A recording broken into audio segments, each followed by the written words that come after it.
So I guess that's where conservatives might think you pull more from a Trump, because polling, the evidence showed that in 2016, that's what he did for many on the right, bringing people back into the process. Now you're doing it for people in the middle, independents and younger voters.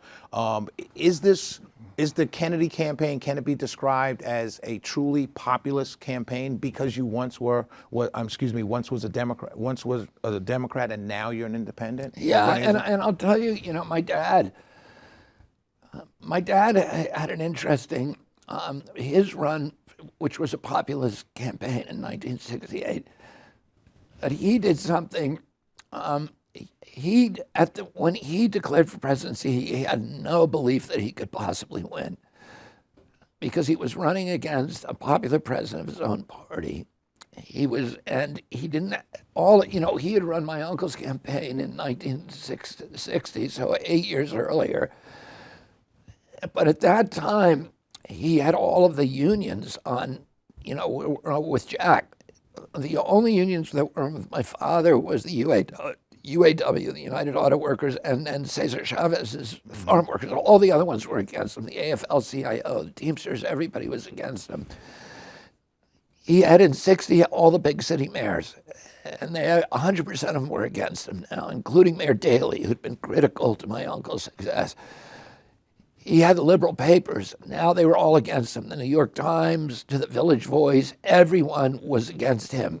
And he didn't have the students either because he was against the draft deferments. Mm-hmm. The students were going with McCarthy, who was for the draft deferment. So my father, and then all the New Frontier people who had run with my father, Dick Goodwin, and all these people who had run the campaign, were now working in the White House for LBJ. So my father ran, he made the very difficult decision to run against his own party because of the war in Vietnam, because he just didn't want to be put in a position where somebody put a mic in his face and said, "Are you supporting President Johnson?" And he would not be able to do it and live with himself because of the war. So he decided to run, but it was a fool's errand. And then, what it is freedom to tell the truth. And he just decided, I'm going to answer everything honestly. And so when he went to Creighton University in Nebraska, the medical school, and they said to him, "How are you going to pay for your health care program?" He said, "You're going to pay for it." To these young doctors, which is not a political thing to say. When he went to Watts, he gave a speech on abiding by the law. He went to University of Alabama and gave a speech on civil rights, telling everybody the opposite of what they wanted to hear. When he went to University of Indiana, and they asked him, "Are you going to support a draft deferment?" Now, at that time, most students were in school because it allowed them to avoid Vietnam. He said, "I oppose draft deferments because 45% of the paratroopers in Vietnam are black, and they're there because they could not get their kids into a college because they couldn't afford it." And he said, at that time, "I have 10 kids. I'm going to be able to get them all into college. Is it fair that I can do?" There was a Catholic university, and he said, "Is that in accordance with your Catholic values? That something you ought to be able to buy your way out of a war when poor kids can't do it." And so he told people that, and at first they were horrified, but then they started liking it, that there was somebody telling the truth. And the last day of his life, he won the most rural state in our country, which was South Dakota, and the most urban, which was California. And then I talked about that train ride. I was on that train ride. I was with my dad when he died in Los Angeles, and then I was on the train ride when we took him. We waked him at St. Patrick's and then brought him from Penn Station to Union Station in Washington. And it was supposed to be a 2.5-hour ride, but it was 7.5 hours because there was 1 million people on the track, 2.5 million people, and it was an entire cross-section of the American experience. It was every color of the rainbow. They were in the train stations in Trenton and Newark Baltimore, Philadelphia, Wilmington, there were thousands of black faces, and they were singing the battle hymn of the Republic, which is what people sang when Lincoln was brought across the country. And we had the windows of the train open. It was going at 1 mile an hour. In the countryside, there were men in military uniform. There were Boy Scout troops saluting us. I remember a Little League game outside of Baltimore where everybody stopped. Everybody was standing with their gloves at their chest, the umpires or the crowd, the players. I saw in Wilmington, outside of Wilmington, I remember seeing 7 nuns standing in the back of a yellow pickup truck, and they were all waving their rosaries. There were hippies in tie-dye. There were rabbis, nuns, everything, and people holding signs that said, "Goodbye, Bobby, pray for us, Bobby," and holding babies, holding American flags.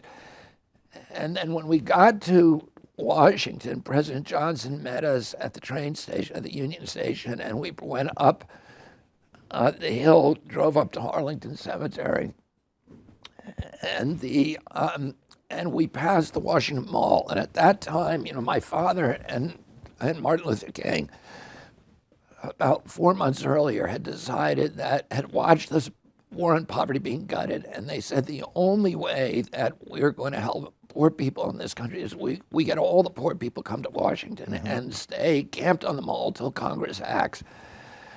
So they had worked together with Marion Wright Edelman, and they had brought thousands of poor men to Washington. They were camped in shanties on the Mall, and they all came to the sidewalk as we drove by, and they were standing 8 deep with their hats against their chests and their heads bowed. And we went up the hill and buried my father next to his brother up under Lee's mansion in Arlington. And I remember 4 years later, I was at college in Boston, and I was reading this demographic data that showed that the whites who had stood near that train track and who had supported my father strongly in 1968, 4 years later in 1972, had not voted for George McGovern, who was aligned with my father on everything, but had instead voted for George Wallace, who was antithetical to everything in my country. Why do you think that is? So, and I think that, and I thought about it many times since, and it's occurred to me that every